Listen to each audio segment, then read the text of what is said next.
যুদ্ধবিরতি কার্যকরের আগে ইসরায়েলের দক্ষিণাঞ্চলে গাজা ইসরায়েল সীমান্তের কাছে বেশ কিছু ট্যাঙ্ক পার করে রাখা হয়েছে। 18 জানুয়ারি গাজাবাসীর জন্য বহুল প্রতীক্ষিত দিন রোববার সকাল থেকে গাজা উপত্যকায় ইসরায়েল ও ফিলিস্তিনের স্বাধীনতাকামী সংগঠন হামাসের মধ্যে যুদ্ধবিরতি কার্যকর হচ্ছে। অর্থাৎ রবিবার সকাল থেকে এই যুদ্ধবিরতি কার্যকর হচ্ছে। এর মধ্য দিয়ে গাজায় দীর্ঘ 15 মাস ধরে চলা রক্তক্ষয়ের অবসান হতে যাচ্ছে। যুদ্ধবিরতির মধ্যস্থতায় সহায়তাকারী কাতারের পক্ষ থেকে গত শনিবার এই তথ্য জানানো হয়। এতে আরও মধ্যস্থতা করেছে যুক্তরাষ্ট্র ও মিশর।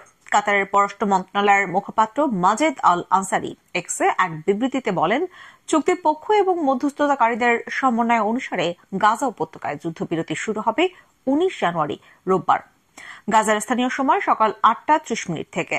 মাজেদ আল আনসারি আরও বলেন, আমরা গাজার বাসিন্দাদের সাবধানতা ও সর্বোচ্চ সতর্কতা অবলম্বন করার এবং সরকারি সূত্র থেকে নির্দেশনার জন্য অপেক্ষা করার পরামর্শ দিচ্ছি। গতদিন ইসরায়েলের জোট সরকারের মন্ত্রিসভায় যুদ্ধবিরতির চুক্তি অনুমোদন পায়।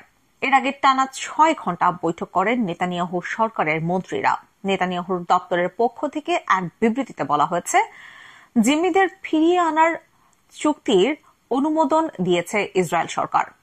রবিবার থেকে এটা কার্যকর হবে। ইসরায়েলের পক্ষ থেকে যুদ্ধবিরতি ঠিক কখন শুরু হবে তা স্পষ্ট করা হয়নি, তবে বলা হয়েছে রোববার স্থানীয় সময় বেলা 2টার দিকের আগে কোনো বন্দীকে মুক্তি দেওয়া হবে না। ফিলিস্তিনের প্রেসিডেন্ট মাহমুদ আব্বাস গত শুক্রবার বলেন, যুদ্ধ পরবর্তী গাজার সম্পূর্ণ দায়িত্ব নিতে ফিলিস্তিনি কর্তৃপক্ষ প্রস্তুত। প্রেসিডেন্টের কার্যালয়ের এক বিবৃতিতে বলা হয়েছে, প্রেসিডেন্ট আব্বাসের নির্দেশে ফিলিস্তিনি সরকার গাজার পূর্ণ দায়িত্ব গ্রহণের জন্য সব প্রস্তুতি সম্পন্ন করেছে। এর মধ্যে রয়েছে বাস্তুচ্যুতদের প্রত্যাবর্তন, মৌলিক পরিষেবা প্রদান, সীমান্ত ব্যবস্থাপনা এবং যুদ্ধ বিধ্বস্ত ভূখণ্ডের পুনর্গঠন। 2007 সাল থেকে গাজার দায়িত্বে থাকা হামাসের প্রতিদ্বন্দ্বী আব্বাসের নেতৃত্বাধীন ওই ফিলিস্তিনি কর্তৃপক্ষ। পশ্চিম তীরের দায়িত্বে থাকা ফাতা গোষ্ঠী ফিলিস্তিনি কর্তৃপক্ষে যুক্ত। হামাস 2006 সালে ফিলিস্তিনের নির্বাচনে জয়ী হয়েছিল। হামাসের পক্ষ থেকে এখন বলা হচ্ছে, যুদ্ধ পরবর্তী গাজার তারা দায়িত্ব নেবে না। হামাসের সূত্র এএফপি কে জানিয়েছে, বেসামরিক কার্যক্রমের দায়িত্ব তারা ফিলিস্তিনি কর্তৃপক্ষকে দিতে চাচ্ছে।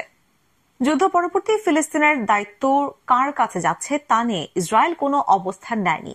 ইসরায়েলি কর্তৃপক্ষ ও তাদের প্রধানমন্ত্রী বেনিয়ামিন নেতানিয়াহু বলে আসছেন, ফিলিস্তিনের দায়িত্ব যেই নিক না কেন 7 অক্টোবরের হামলাকারীদের জন্য তা পুরস্কার হবে। তবে যুক্তরাষ্ট্রের পররাষ্ট্রমন্ত্রী অ্যান্টনি ব্লিংকেন গত সপ্তাহে বলেন, ফিলিস্তিনের দায়িত্ব মাহমুদ আব্বাসের হাতেই যাবে। 2023 সালের 7 অক্টোবর ইসরায়েলে হামলা চালায় ফিলিস্তিনের স্বাধীনতাকামী সংগঠন হামাস। ওই হামলায় 1200 জনের বেশি নিহত হয়। জিম্মি করে গাজায় নিয়ে যাওয়া হয় 250 জনের বেশি মানুষকে। তাদের মধ্যে অনেককে মুক্তি দিয়েছে হামাস। ইসরায়েলের দেয়া হিসেব অনুযায়ী গাজায় হামাসের কাছে এখনো 98 জন জিম্মি জীবিত অথবা মৃত অবস্থায় রয়েছেন। হামাসের হামলার দিন থেকেই গাজায় নির্বিচার হামলা শুরু করে ইসরায়েল। গাজা কর্তৃপক্ষের হিসেবে এই হামলায় এখন পর্যন্ত 46,899 জন ফিলিস্তিনি নিহত হয়েছেন। আহত হয়েছেন 1,10,000-এর বেশি মানুষ। বাস্তুচ্যুত হয়েছেন লাখো মানুষ। আজ যে যুদ্ধবিরতি শুরু হচ্ছে তা 3 ধাপে কার্যকর করা হবে। এর মধ্যে প্রথম ধাপ হবে 6 সপ্তাহের। এ সময় 33 জন ইসরায়েলি জিম্মিকে মুক্তি দেবে হামাস। এর বিনিময়ে ইসরায়েলি কারাগারে বন্দী থাকা 19 বছরের কম বয়সী নারী ও শিশুদের মুক্তি দেওয়া হবে। এ সময় গাজা থেকে ইসরায়েলি বাহিনীর একটি অংশকে সরিয়ে নেওয়া হবে। এরপর শুরু হবে দ্বিতীয় ধাপ। এই ধাপে ইসরায়েলের বাকি জীবিত জিম্মিদের মুক্তি দেবে হামাস। এর বিপরীতে আরো ফিলিস্তিনি বন্দীদের মুক্তি দেওয়া হবে। গাজা থেকে ইসরায়েলি সেনাদের পুরোপুরি সরিয়ে নেওয়া হবে। আর তৃতীয় ধাপে ইসরায়েলের কাছে মৃত জিম্মিদের মরদেহ ফিরিয়ে দেওয়া হবে। গাজা পুনর্গঠন শুরু হবে।